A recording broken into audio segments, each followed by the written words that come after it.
آپ صلی اللہ علیہ وآلہ وسلم فرما رہے تھے کہ تمام اعمال کا دار و مدار نیت پر ہے، اور ہر عمل کا نتیجہ ہر انسان کو اس کی نیت کے مطابق ہی ملے گا۔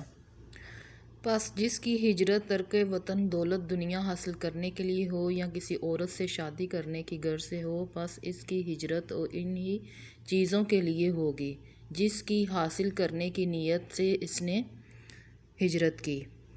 حدیث نمبر 2 ہے، ایک شخص حارث بن حشام نامی نے ان حضرت صلی اللہ علیہ وآلہ وسلم سے سوال کیا تھا کہ حضور، آپ پر وحی کیسے نازل ہوتی ہے؟ آپ صلی اللہ علیہ وآلہ وسلم نے فرمایا کہ وحی نازل ہوتے وقت کبھی مجھ کو گھنٹی کی سی آواز محسوس ہوتی ہے، اور وحی کی یہ کیفیت مجھ پر بہت شاق گزرتی ہے۔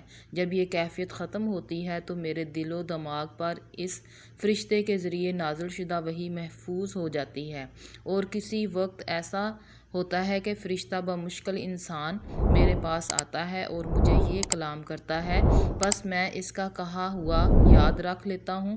حضرت عائشہ رضی اللہ تعالی عنہا کا بیان ہے کہ میں نے سخت کڑاکے کی سردی میں ان حضرت صلی اللہ علیہ وآلہ وسلم کو دیکھا ہے کہ آپ صلی اللہ علیہ وآلہ وسلم پر وحی نازل ہوئی، اور جب اس کا سلسلہ موقوف ہوا تو آپ صلی اللہ علیہ وآلہ وسلم کی پیشانی پسینے سے شرابور ہو گئی۔ حدیث نمبر 3، ان حضرت صلی اللہ علیہ وآلہ وسلم پر وحی کا ابتدائی دور اچھے سچے پاکیزہ خوابوں سے شروع ہوا۔ آپ صلی اللہ علیہ وآلہ وسلم خواب میں جو کچھ دیکھتے وہ صبح کی روشنی کی طرح صحیح اور سچا ثابت ہوتا۔ پھر من جانب قدرت آپ تنہائی پسند ہو گئے، اور آپ صلی اللہ علیہ وآلہ وسلم نے غار حرا میں خلوت نشینی اختیار فرمائی، اور کئی دن اور رات وہاں مسلسل عبادت اور یاد الہی و ذکر و فکر میں مشغول رہتے، جب تک گھر آنے کو دل نہ چاہتا توشہ ہمراہ لیے ہوئے وہاں رہتے۔ توشہ ختم ہونے پر ہی اہلیہ محترمہ حضرت خدیجہ رضی اللہ تعالی عنہ کے پاس تشریف لاتے، اور کچھ توشہ ہمراہ لے کر پھر وہاں جا کر خلوت گزین ہو جاتے۔ یہی طریقہ جاری رہا یہاں تک کہ آپ پر حق منکشف ہو گیا، اور آپ غار حرا ہی میں قیام پذیر تھے کہ اچانک حضرت جبرائیل علیہ السلام آپ کے پاس حاضر ہوئے اور کہنے لگے کہ اے محمد، پڑھو۔ آپ صلی اللہ علیہ وآلہ وسلم فرماتے ہیں کہ میں نے کہا کہ میں پڑھنا نہیں جانتا۔ آپ فرماتے ہیں کہ فرشتے نے مجھے پکڑ کر اتنی زور سے بھینچا کہ میری طاقت جواب دے گئی، پھر مجھے چھوڑ کر کہا پڑھو۔ میں نے پھر وہی جواب دیا کہ میں پڑھا ہوا نہیں۔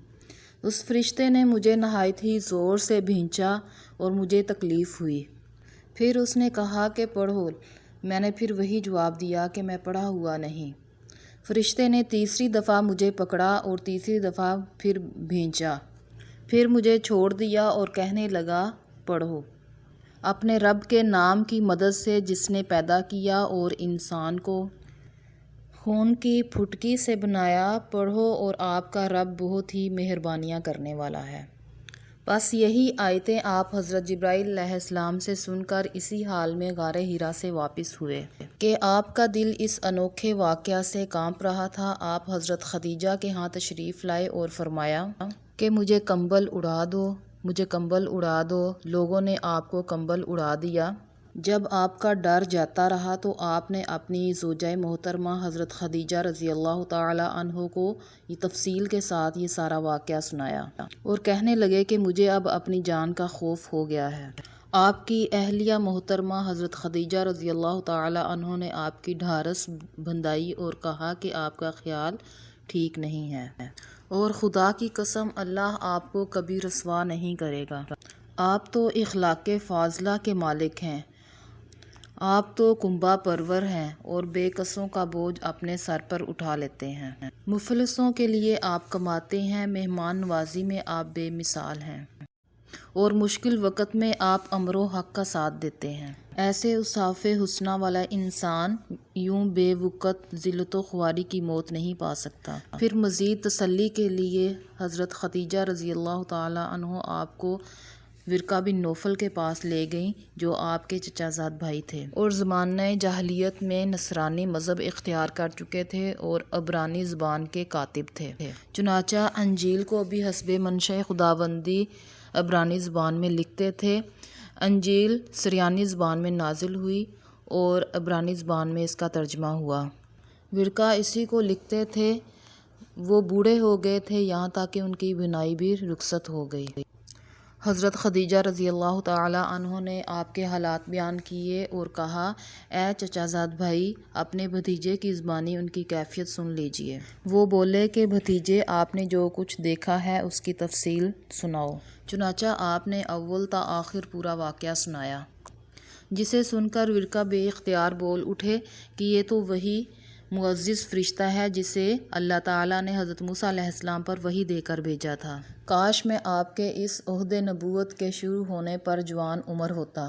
کاش میں اس وقت تک زندہ رہتا جب آپ کی قوم آپ کو اس شہر سے نکال دے گی۔ رسول کریم صلی اللہ علیہ وآلہ وسلم نے یہ سن کر تعجب سے پوچھا کہ کیا وہ لوگ مجھ کو نکال دیں گے، حالانکہ میں تو ان میں صادق و امین ہوں، مقبول ہوں۔ ورقہ بولا، ہاں یہ سب کچھ سچ ہے، مگر جو بھی شخص آپ کی طرح امر حق لے کر آیا، لوگ اس کے دشمن ہی ہو گئے ہیں۔ اگر مجھے آپ کی نبوت کا وہ زمانہ مل جائے تو میں آپ کی پوری مدد کروں گا۔ مگر ورقہ کچھ دنوں کے بعد انتقال کر گئے۔ پھر کچھ عرصہ تک وحی کی آمد موقوف رہی۔ ویڈیو کو شیئر کریں، چینل کو سبسکرائب کریں صدقہ جاریہ کی نیت سے۔